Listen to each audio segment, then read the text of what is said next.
Okay, I've been home from my Heysen Trail walk with Yo for a few days now, so I thought I'd better knock out a dirt video talking about a few of the logistics on walking the northern section of the Heysen, what me and Yo did. So I've called it the Heysen Trail Northern Highlights Walk, I think, on YouTube. Which is pretty accurate, I reckon. It's my favourite bit of the Heysen, the Flinders Ranges. Yo and I walked a bit over 140 k's on the 7 days. That's including our little stroll up Mount Olsenburger and the rest day at Wilpena. The walking, it sounds like a long way, but they're pretty easy k's mostly. The peculiarity of the Heysen, say compared to the Larapinta, is the Heysen mostly stays in the valleys, whereas on the Larry you tend to climb up along ridges a fair bit. The only real ridge walk we had on the Heysen, on that northern highlight section, was the day kind of at coming into Jarvis Hill along the ridge line into where we got picked up. On this walk, it's a particularly dry period, as you would have seen from the vision. We had water, we got water at all the kind of known designated spots. There was a little bit of surface water around in a couple of spots, but not a lot. But yeah, all the tanks, the bores and the springs, known springs, had water. If you're going through Aruna, I always think that the tap in the car park, I think that must come straight from a spring or something, whereas the tanks that run off the roofs of the old hut there, or maybe they fill them from the springs, but the tanks are a little bit kind of grotty. I think the spring water in the car park tastes better. And pigeon bore is good water for a boar. You can drink it straight. It's not salty or anything.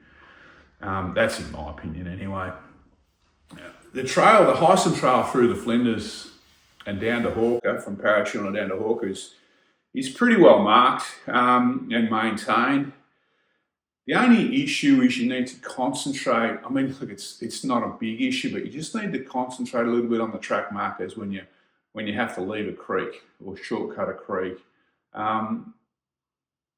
It's easy enough. There's plenty of track markers, but yeah, that's probably the hardest navigation, is leaving the creek beds and working out where to head up into the dry country. It was obviously very dry when Yo and I went through. We were at the kind of middle of 2025, if anyone's watching this in the future, and it's probably, I'd say it's pretty well drought over in South Australia. So I jumped onto, obviously, FarOut. There wasn't a lot of people coming through FarOut. I have left comments on FarOut from this walk, so it should be, the tank level should be updated. I also jumped onto the Heysen Trail end-to-end Facebook page and asked if there's any walkers that had come down in the last few weeks for a first-hand report on the water levels. And I got a couple of replies there that kind of put my mind at ease a bit, that I'll find water on the way down pretty easily. And so it turned out. There's also and I did check this website too, the Friends of the Heysen have a website with a page dedicated to the water tank levels. Some of them are monitored, some of them aren't. And so between those three kind of sources, I was pretty confident that Yo and I were going to be sweet. On the walk itself, this time, whereas when I went north last year on the through hike, I basically camped at the water points. We're kind of, with Yo and I, just the timelines and the distance we wanted to walk, we ended up spending a couple of nights just bush camping, which meant we had to lug some water sometimes. And then we stayed at also the official camp at Red Range and Mayo Hut. So we did a bit of bush camping and we did a bit of the formal stuff. If you're going to bush camp, you can't bush camp, as the way I understand it, you can't bush camp once you get out of south of Bridle Gap, because you're on station property all the way down to Hawker. So that's where we stayed at Red Range and Mayo. We also spent a couple of bougie nights at Wilpena, where we did that day walk. We were originally considering St Mary's Peak and Adowie, but wanted an easier day, and I don't think you're allowed to climb St Mary's Peak anymore anyway. So Olsenburg is pretty much almost as good. So we went up there and had a half day off kind of thing. Wilpena, I couldn't get the room that I stayed in last year, which wasn't cheap, but it was a more reasonable price. The one I stayed in with Yo was not cheap. So yeah, I can understand why a lot of walkers just camp or pass through.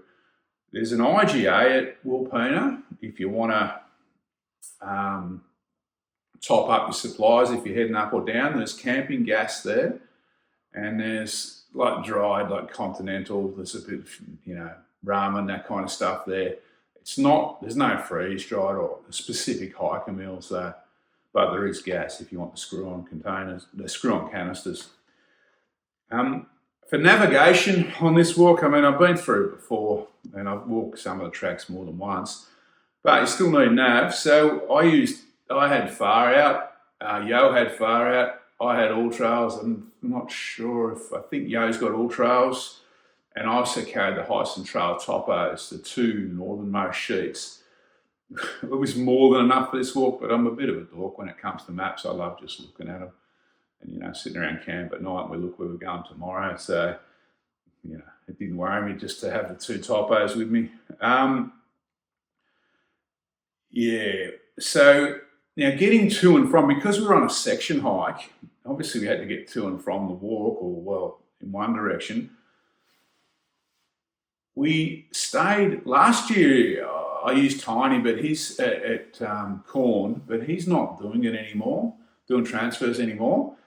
So this time I used Paul from the Flinders Ranges Motel. Now I stayed with Paul and Kylie at the Flinders Ranges Motel last year, but at that stage Paul wasn't doing transfers. But I got looked after like a king when I was there last year on my through hike, and I said I'd be back. Well, I've been back now. So yeah, if you're ever looking for somewhere that, I think Paul and Kylie charged me about $140 a night for the room. It was massive room. Like, it was just huge.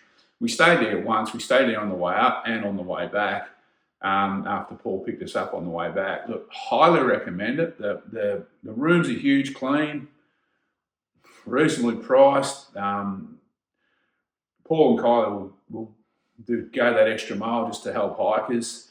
I'll put a link to the Flinders Ranges Motel in the description below the video. So if anyone's looking for it, just read the description underneath.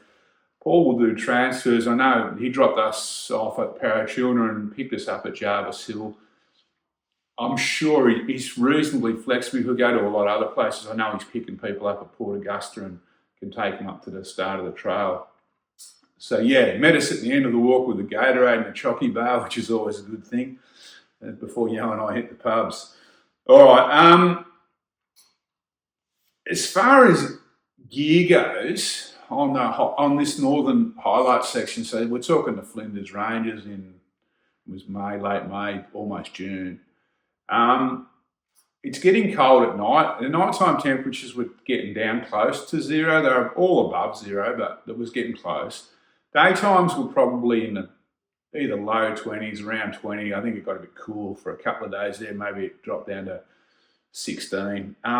Having said that, there was no real specialist gear I took for this walk. The only thing I did take, which I don't always carry, but I kind of gathered that Yo and I wouldn't be camping near water sometimes. So I took my 3-litre Ceanoc bladder just to carry an extra 3 litres of water if we were camping away from the water sources, which we did the first 2 nights, and that was fine. So I had 5 litres. I think Yo had 2, and between us that was plenty. And yeah, I only carried that 5 litres if I'd fill it up at the last tank and carry it for the last few k's into our camp. It's the coldness wise, look, it got down close to zero. I just took my quilt. So I took one of my Tier gear, of course, it's good down to about -2, and most nights I slept with it open. So I didn't even have it kind of clipped onto the mattress. So yeah, coldness wasn't an issue. It will probably get a little bit colder in the guts of winter, but I think something down to -2, especially if you can layer up with a thermal or something, should be fine. All right, look, I'm going to try and keep this fairly short and sweet. Don't want to waffle on too long. If anyone, look, no doubt I've missed stuff. If anyone's got any questions, fire away in the comments.